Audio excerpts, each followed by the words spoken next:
What did the early American colonists face?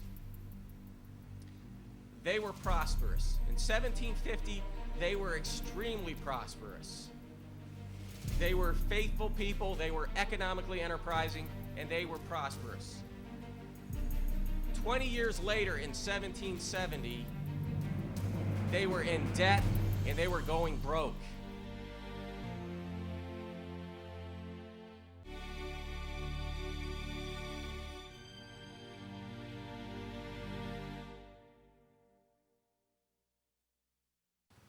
Their colonial script was outlawed. The only money that they could get was the money that was offered by the Bank of England. And that put them into debt immediately. Ben Franklin himself said this years later: the refusal of King George to allow the colonies to operate honest money system, which freed the ordinary men from the clutches of the money manipulators, was probably the prime cause of the revolution. With $12.8 million or more actually printed or produced and used in bailouts and stimulus packages in the last year, the value of our dollar, the buying power of our dollar is going to plummet. It might not be this year, it might be next year, and it might be 5 years from now, but it's going to happen. And that's something that is critical, and we have to nip it in the bud right now. Now, on top of this, the last 6 months have brought us a spending frenzy by government that's never been seen before on the face of the earth. More is planned, more taxes are coming, and not just on the elite. The taxes are going to come to everybody. Everybody's going to pay more taxes. It might not be immediately, but it'll happen soon. It's the only way we can handle spending the way that we're spending right now. We are facing a very serious problem with our debt-based money system. And it's not just the inflation it creates. It's not just the bad loans that have been made, the people that can't pay them off. It's very simple arithmetic. When banks create money as debt, they are only creating the principal. They're not creating the interest as well. We have to find that in order to pay it off. So let me illustrate. If I was to lend out $20 to 5 different people for a total money pool of $100, and I demanded repayment in 3 years of $25 from each of those people, and it had to be paid back in my dollars that I issued, call them Cincinnati dollars, Federal Reserve notes, happy dollars, whatever you want to call them, they would have to come up with $125 out of a money pool that was only $100. It's impossible. Foreclosure and default is totally built into the system.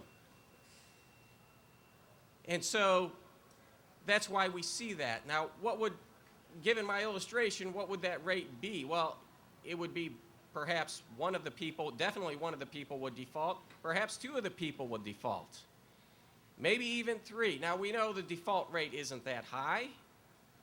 How do they get around it? How do the banks keep this system from collapsing? They just lend out more debt money. And you see, as the debt money continues to grow, so does the terms. Your grandfather probably could have purchased a house with 5-year terms or 10-year terms.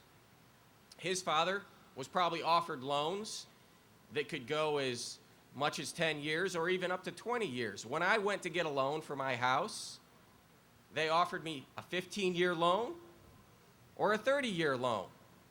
It may surprise you to find out that in Japan, they offer 50-year loans and even 100-year loans. That is debt that is inescapable. It's a system that is unsustainable, and it's a system that's bound to collapse. We have 3 answers. The first answer is no more bank bailouts. Could you repeat after me? No more bank bailouts.